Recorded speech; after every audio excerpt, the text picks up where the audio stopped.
ആഴ്ചകൾക്ക് മുമ്പ് വരെ പൊന്നിൻ വിലയായിരുന്നു മത്തിക്ക്. എന്നാൽ ഇപ്പോൾ മലയാളികളുടെ പ്രിയപ്പെട്ട മത്തിക്ക് കുത്തനെ വില ഇടിഞ്ഞിരിക്കുകയാണ്. ദിവസങ്ങൾക്ക് മുമ്പ് വരെ 1 കിലോ മത്തിക്ക് 400 രൂപ വരെയായിരുന്നു വില. എന്നാൽ ചെല്ലാനം ഹാർബറിൽ നിന്ന് മൊത്ത ഏജൻസികൾ മത്തിയെടുത്തത് വെറും 15 രൂപയ്ക്കാണെന്നാണ് മനോരമ ഓൺലൈൻ റിപ്പോർട്ട് ചെയ്തത്. പൊതുമാർക്കറ്റിലും മറ്റും 80 മുതൽ 100 രൂപ വിലയ്ക്കാണ് മത്തി വിൽക്കുന്നത്. ചില മാർക്കറ്റുകളിൽ 150 രൂപ വരെ ഈടാക്കുന്നുവെന്ന് ഉപഭോക്താക്കൾ പറയുന്നുണ്ട്. ആർത്തുങ്കൽ മുതൽ പള്ളിത്തോട് വരെയുള്ള നൂറുകണക്കിന് മത്സ്യത്തൊഴിലാളികൾക്ക് വല നിറയെ മത്തി ലഭിച്ചെങ്കിലും വിലയിടിഞ്ഞത് ഇവർക്ക് തിരിച്ചടിയായി. എന്നാൽ വില കൂടിയതോടെ മത്തിയെ എല്ലാവരും കൈവിട്ടിരുന്നു. മത്തിയുടെ ദൗർലഭ്യമായിരുന്നു വില കൂടാൻ കാരണമായത്. കടലിലെ ചൂട് കൂടിയതായിരുന്നു മത്തിയുടെ ലഭ്യത ഇത്തവണ കുറച്ചത്. കടലിലെ താപനില കൂടുന്നത് ഏറ്റവും അധികം ബാധിക്കുന്നത് മത്തിയെയാണ്. 26 മുതൽ 27 ഡിഗ്രി സെൽഷ്യസ് ചൂട് മാത്രമേ മത്തിക്ക് അതിജീവിക്കാനാകൂ.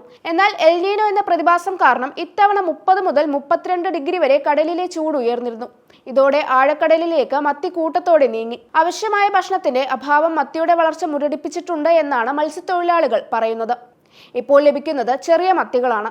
മത്തിയോടൊപ്പം അയലയും ചെറിയ തോതിൽ ലഭിക്കുന്നുണ്ട്. ആലപ്പുഴ ആർത്തുങ്കൽ മുതൽ കൊച്ചി വരെയുള്ള നൂറുകണക്കിന് വെള്ളങ്ങളാണ് ചെല്ലാനം ഹാർബർ കേന്ദ്രീകരിച്ച് മത്സ്യബന്ധനം നടത്തുന്നത്.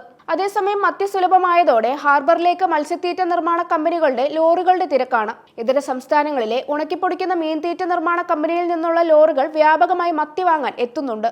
എന്നാൽ വിലക്കുറവ് കാരണം മത്സ്യത്തൊഴിലാളികൾക്ക് ഇതിന്റെ നേട്ടം കയ്യിലെത്തുന്നില്ല.